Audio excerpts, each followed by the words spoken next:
What is it that drives people to sometimes overinvest in one property? Here's the typical one. Should I buy one big property or should I break it down to smaller ones and get a few small ones? Which is better?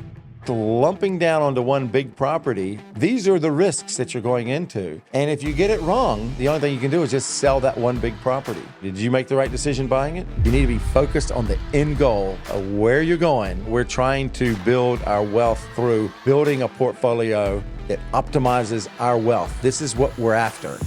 Welcome to the Passive Property Investor Podcast, where I teach you how to stop trading your time for money with property investment. I'm Jerry Parker, your property investment consultant. Let's dive in. Today, we're going to talk about the big question that's been out there. It's, okay, I've got some equity. I can buy a property, and I can buy $1 million property. Should I buy one big property, or should I break it down to smaller ones and get a few small ones? What should I do? Which is better? What I've been encouraging you to do on this podcast is to go into property investment risk. And this is what I'm encouraging you to do. And if you want to take control that risk is a key component of success. So just lumping down onto one big property, you're locked into that property. Did you make the right decision buying it? Did you pay too much? Is the interest rates going to keep going higher? These are the risks that you're going into. And if you get it wrong and say, oh my gosh, I would love to reduce my risk down a little bit, well, you might come down, the only thing you can do is just sell that one big property. But if you did smaller properties, then you're moving that risk over more properties. But if you did overextend yourself and you did borrow too much and interest rates went up too high, well, you can just sell one of them. And then you've reduced your risk a little bit. Because we're going into this, there's a certain amount of unknowns that we don't have there. Another benefit with the smaller bites, I would say, is you can spread it out. You can diversify over different markets. Maybe on the big investment you took, it just happened to be that market dropped off when you missed the boat down the road. And so you can diversify your risk and over different, Melbourne, Sydney, Brisbane, and capture capital growth as it happens in those markets. I mean, this has happened to me. Is part of buying new land and subdivisions. One time I bought the entire street. It was a cul-de-sac, bought the whole cul-de-sac. I thought, oh, okay, I'm just going to own this cul-de-sac and dominate the valuations, and I can get the valuations higher and make money that way. But then, I overextended. I went too far. But there were small ones, so I just chipped them, sold them back down to get to a comfortable spot. And then I was okay. A lot of times I think it's better to take the smaller bites. There is an argument that the smaller bites, you're competing with smaller investors as well, and they're driving the price up. I think this is true, but you need to get much higher to avoid these investor competitions, probably more like $5 million. And then you're kind of getting out of that competitive space of all the small investors. And we're small investors. We are buying property with little cash in there or no cash in there, where we've got the interest is being covered by the rent. So we're putting a skinny deposit down and we're building our asset base using the bank's money.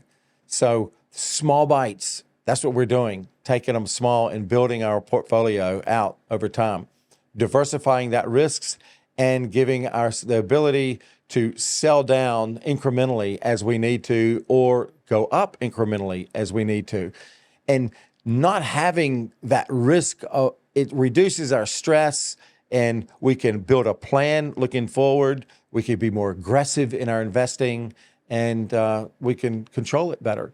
So I'm kind of a bigger advocate of the small bites. Does depend how much money you have. Some people got lots of money, and what's a small bite for you might not be a small bite for me, but that's kind of the way it goes.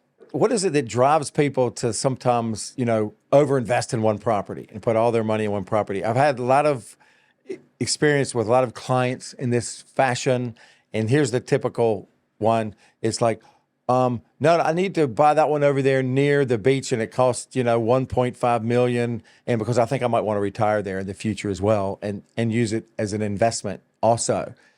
And I go like, wow, but it'd be a great place to retire, or will it? Is it Is it really that good? Because the beach is quite expensive. And so you're kind of off the beach a little bit. So it's not perfect place for retirement, perfectly on the beach.